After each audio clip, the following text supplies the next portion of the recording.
Health authorities have just given an update. They're going to shut the border to Greater Melbourne. Are they affected by the current requirements for people in the Greater Melbourne area to undertake PCR testing on day 1, 5 and 12?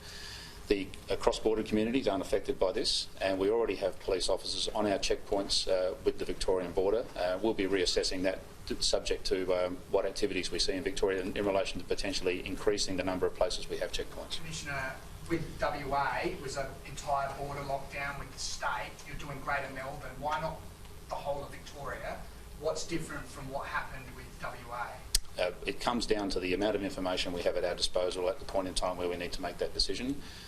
We had a very short time frame with Western Australia, and we were responding to advice that they were going into a 5-day lockdown as a result of a positive case of the UK variant. That's all the information we had at that time, and we felt it prudent to take steps to ensure that we were protecting South Australians from COVID-19 finding its way into our community.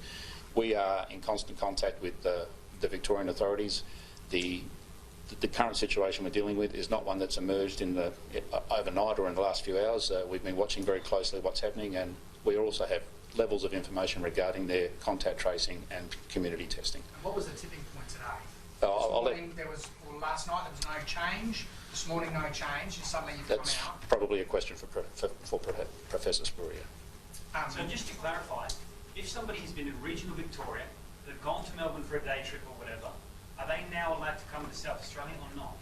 If they've been in the Greater Melbourne area and they travel into South Australia prior to midnight, at this stage all they're required to do is the PCR testing.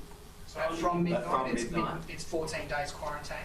Beg your pardon? After midnight tonight, if you go ahead with this, after will midnight, it be 14 days quarantine at home or in a medical hotel? After midnight tonight, if you're travelling from the Greater Melbourne area, you will not be permitted to enter South Australia unless you are a returning resident, a person who is legitimately relocating from Victoria to South Australia, or you have an exemption or other special requirements as an essential traveller. So just to clarify, it's refused entry unless you've got those exemptions. And the people with those exemptions, will they have to quarantine for 14 days or will they be allowed? That'll be a determination by SA Health based on the circumstances and the reasons they're entering. But if you are travelling as a returning South Australian resident, you will be required to quarantine at home.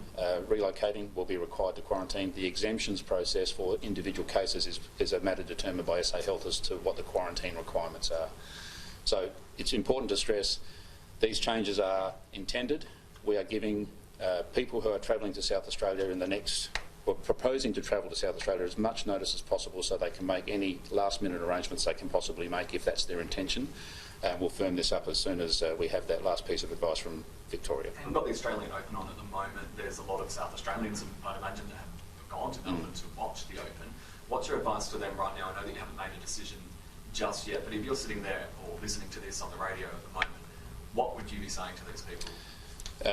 The fact that the Australian Open is not lost on us, nor is it lost on us that we're on the eve of the Fringe commencing in South Australia. We know that this is a delicate position for people who may be in Victoria wishing to travel to South Australia, or South Australians who may be wishing to return. It is a decision for individuals to make. If you feel so strongly that you need to get back without quarantining, then my advice would be that you consider what your options are immediately. If you're not concerned about the fact of having to quarantine and you are a returning resident, then you may continue what you're doing in Victoria with the knowledge that you may have to serve a period of quarantine at home. Commissioner, do you see this as short-term or medium, long-term? Well, if we look at the recent incidents that we've had with other jurisdictions, we are being as adaptive as possible. We are learning more and more about the virus, and we're learning about other methodologies we can put in place to protect South Australians and mitigate that risk. We'll be assessing this on a daily basis, as we have been, and if there is an opportunity to relax those restrictions, as we did with the Western Australian situation, based on more information, then that's what we'll do. So we don't want to leave these things in place. I know you've heard that time and time again. It is legitimate. We are assessing regularly to make sure that the measures we put in place are proportionate to the level of risk that we're aware of. Commissioner, appreciate the South Australian Police Commissioner there. Let's bring in Andrew Clennell for some immediate reaction to that. It looks like off the back of those 3 cases, 2 workers, 1 resident at the Holiday Inn Airport in Melbourne, which has been shut. But from my understanding, there hasn't been any additional case to those 3, unless they know something we don't. I'm just wondering if there's an announcement due out of Victoria, because otherwise it makes no sense to me whatsoever, Kieran, as to whether there's more cases. It's sledgehammer and walnut stuff again, as far as I'm concerned. I mean, if you've got 2 or 3 cases, what are the chances of that, of someone getting that and taking it to Adelaide? And, you know, it's another sign this year's going to be difficult for a lot of people with these border closures, and there's no end in sight. The only end in sight, something I spoke about earlier in the program, potential end in sight, where you vaccinate all the hotel quarantine workers. Now, you might argue, well, that might not stop transmission, but there's starting to be more evidence that it will.